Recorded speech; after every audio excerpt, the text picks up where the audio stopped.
Hi, my name is Rachel Halvorson. I'm the principal violist at the Sarasota Orchestra, and I coach sectionals for the Sarasota Youth Orchestras.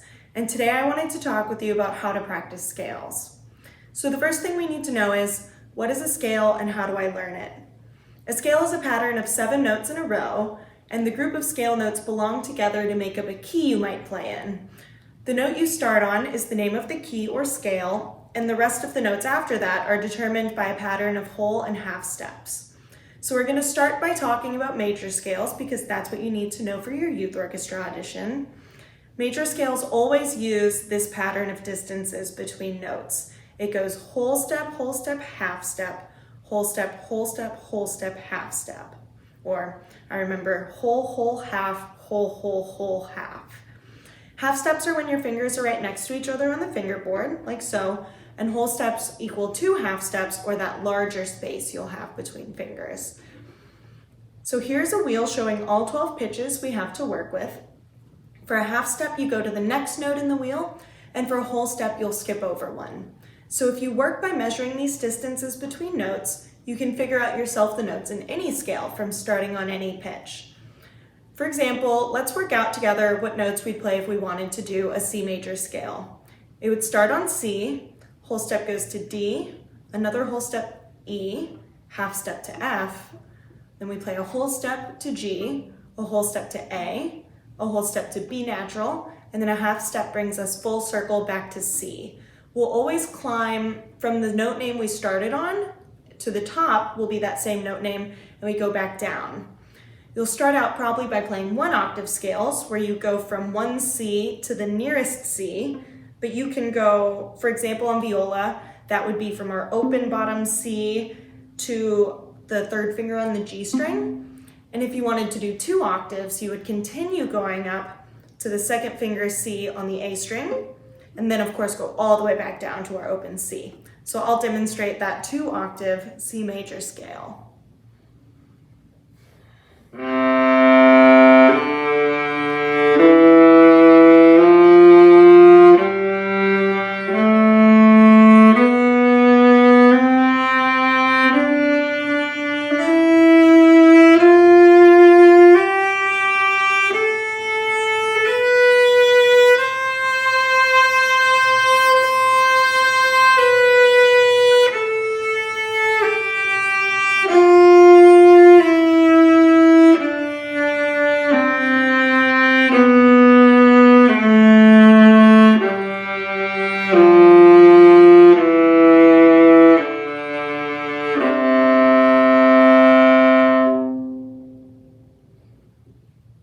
So there it is, printed in 2 octaves to follow along with. You can go through this process on any starting note and in any key. It helps to have your scales written out like this in a book for you to read and double check the note names while you learn all your scales.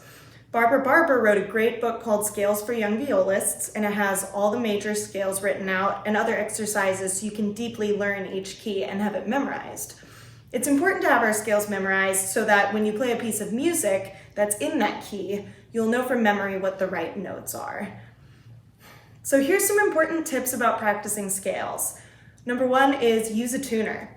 At first, try to use one with the needle display so you can see if you have the right note name and if it's really in tune. Let's make sure the needle on the tuner stands straight up. We don't want close intonation. Most importantly, while you're checking the tuner with your eyes, make sure you're also listening so your ears will memorize the sound of each note and the sound of the distance between notes.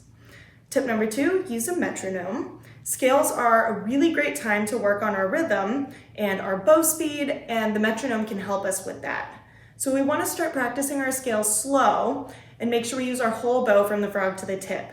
So turn the metronome on to 50 and start with the metronome on 50 and play where each note lasts for 2 clicks of the metronome and use your whole bow.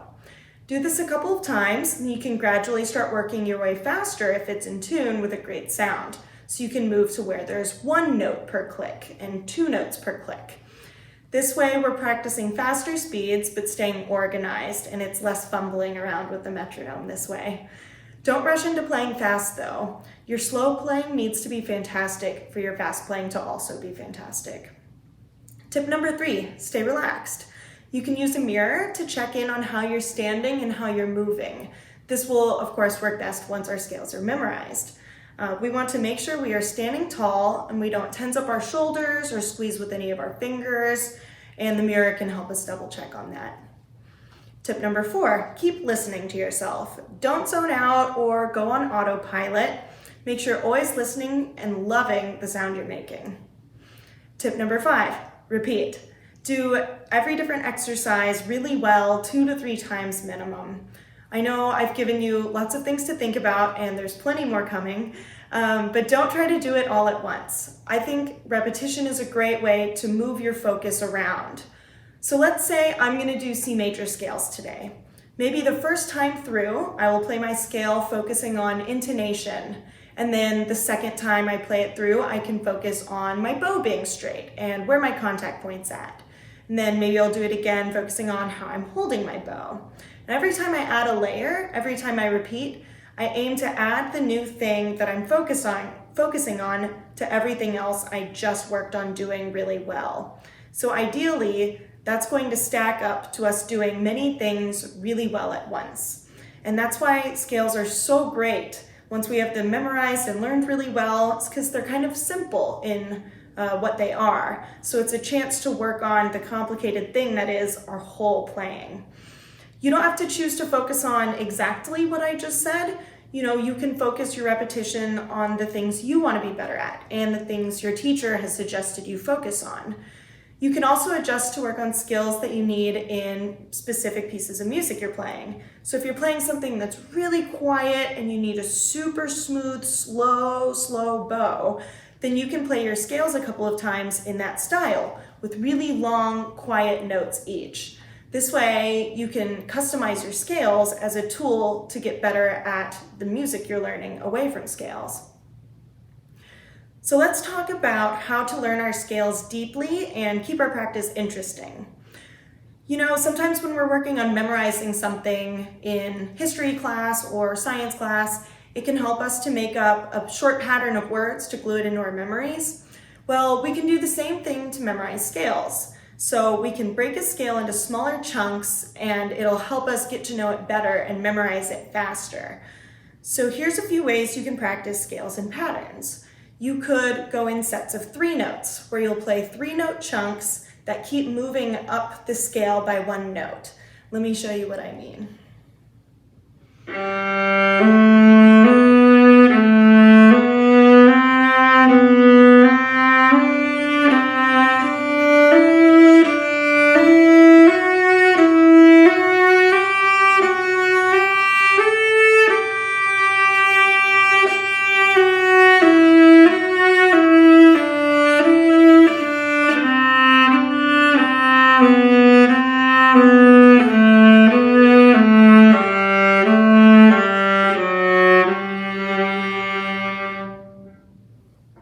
You can also go in 4-note chunks where you'll do the same process, the same idea, but moving a 4-note chunk up the scale gradually.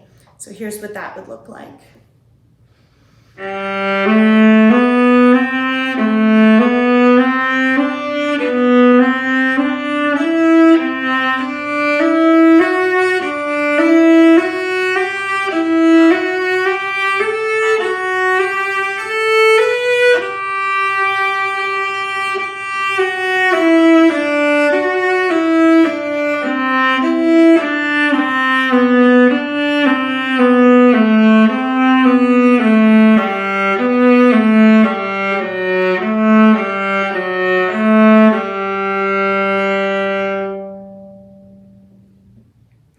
Another great exercise is this half scale exercise.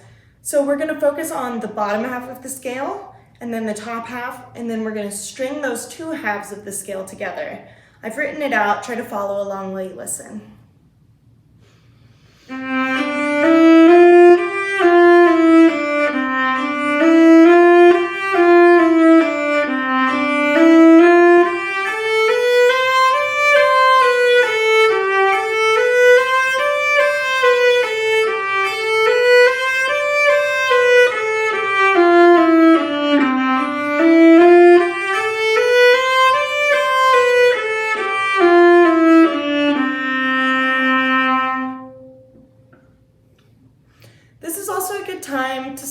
and say, it's good to use your fourth fingers a lot during scales. If you don't like using your fourth finger while you're playing, it's probably because you haven't used it quite enough yet and it doesn't feel normal yet. So use your scales as a time to buff up that pinky. My next favorite scale exercise is the one position scale. So this is a little more advanced, but it's an awesome way to start getting to know positions besides first position. So it's good to confirm yourself. It's a great way also to confirm for yourself that you've learned a scale's notes, because in this exercise, you don't always start on the first note of the scale. I'll show you what I mean. In this exercise, you start on your first finger on the lowest string and put it on whatever version of that note is in the scale. So if we're going to play in D major, then for violists, we'll start with our first finger on D. And we're gonna put down 1, 2, 3, 4 on each string and make sure we're playing the right note for that key and turn around at the top and come back down. So I'll show you what D major first position one string scale would sound like.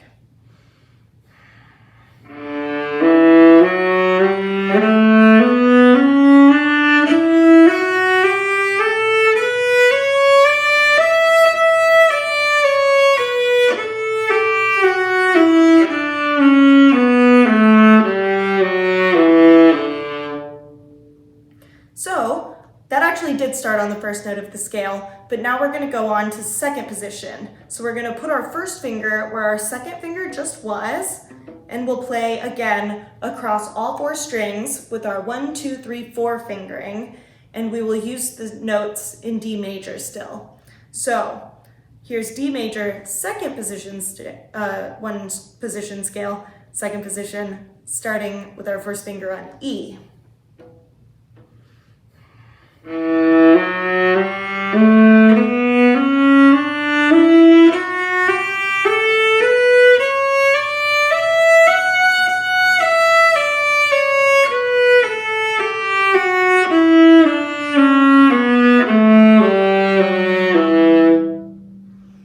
So this makes us really think about where the half step is as we're moving. We'll want to do this exercise in first, second, third, fourth, and fifth positions by keeping on replacing our second finger with our first finger after each position. That's how we'll move on to the next one. Be really picky with yourself about your relaxation and listening to get our hand frames in tune. It's going to be really helpful once you're shifting a lot to know what each position sounds and feels like and where the different notes are for each key in each position. So keep your tuner out and go really slow. Let's talk some about some bowing options now. It's good when we practice scales to work on our intonation rhythm, of course, but we want to also pay attention to how we use our bow, and we can do that by using some bowing variations. So here's a page from Barbara Barber's book, Scales for Young Violists. I'll demonstrate numbers 1 and 3 with my metronome on, and I want you to pay attention to my bow speed.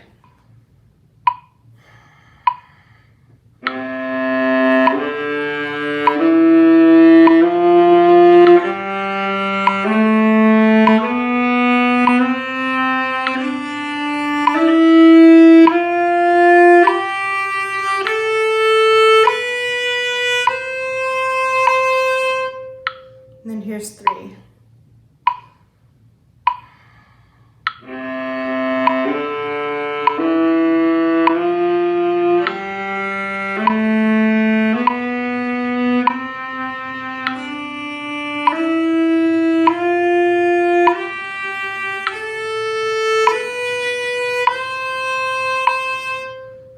I ran out of bow. Did you notice that?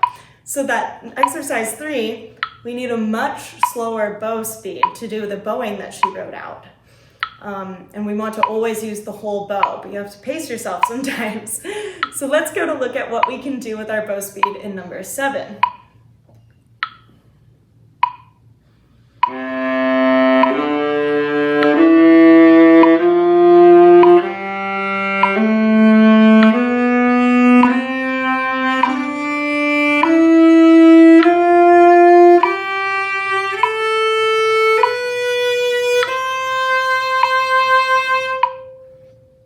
So for that, we're using a whole bow and then 2 half bows. And then we'll do a whole bow back to the frog and 2 half bows, since we're focusing on keeping the same bow speed.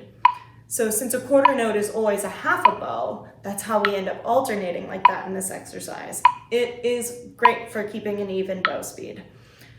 The last few exercises on the page have us focus on different rhythms and having greater sounding, shorter bow strokes. So try these out and see if you can do them in different places in the bow. For example, we can practice a 16th note scale at the frog. In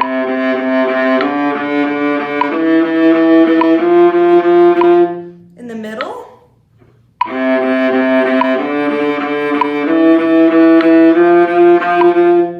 And at the tip.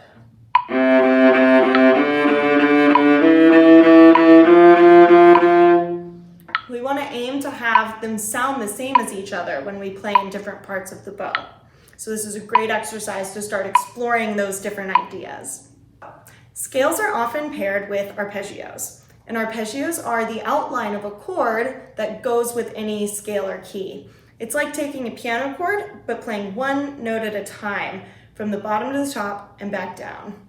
A major arpeggio will use notes 1, 3, and 5 from a scale. So for example, in C major, that would be the first note C, the third note E, and the fifth note G. And it would sound like this.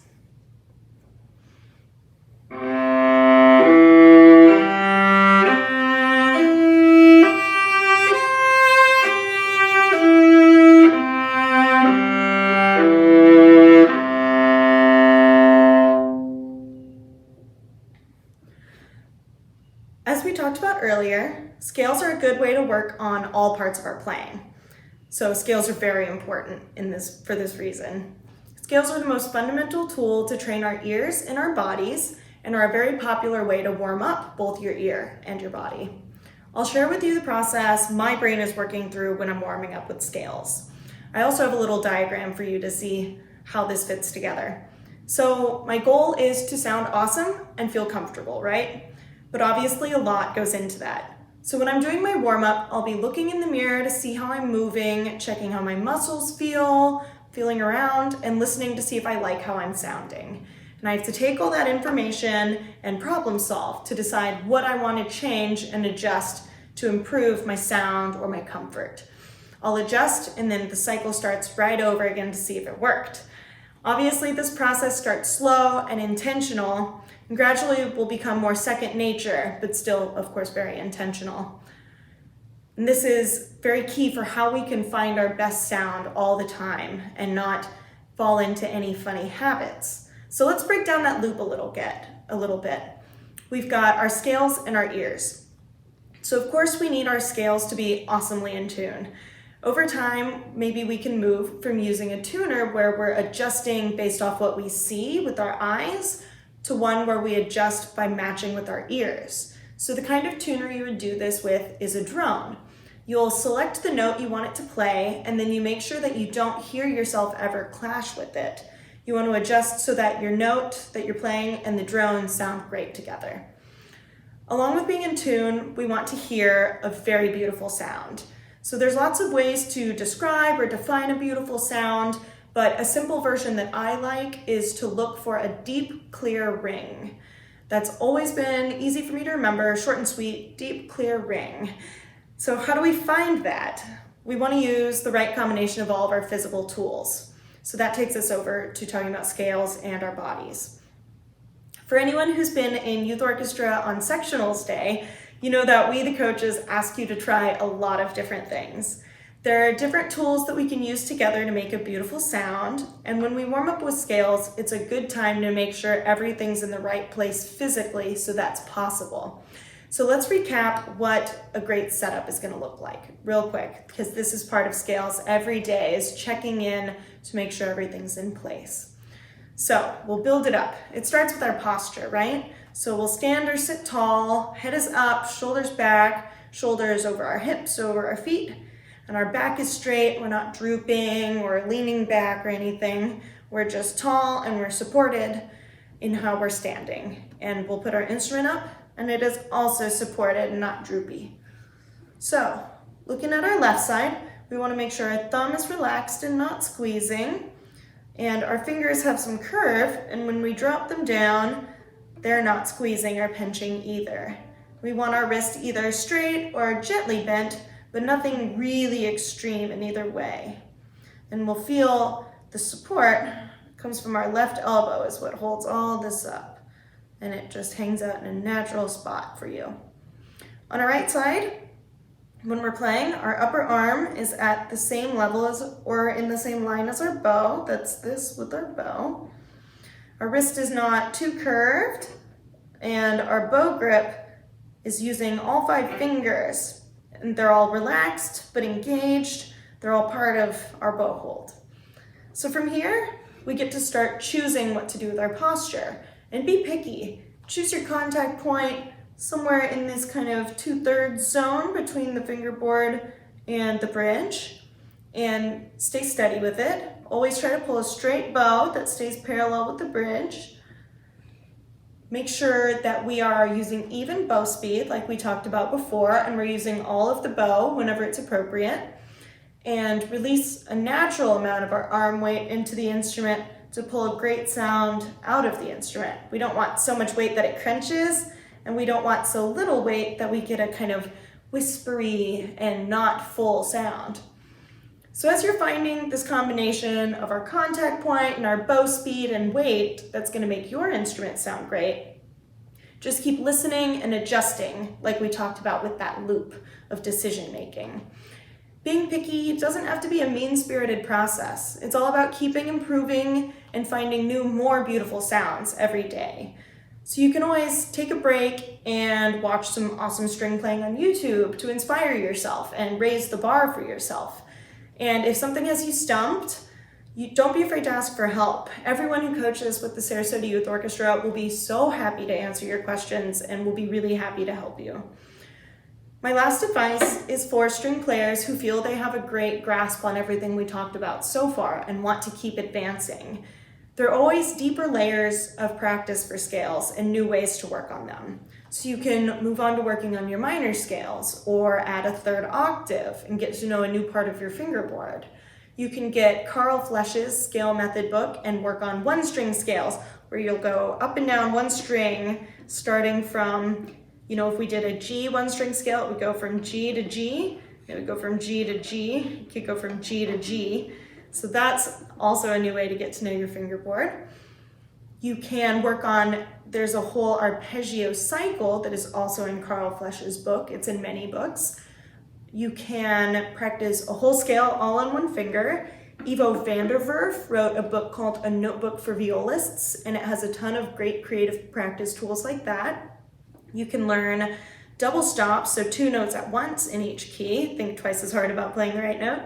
Ellen Rose's book, Extreme Viola, has great exercises for that.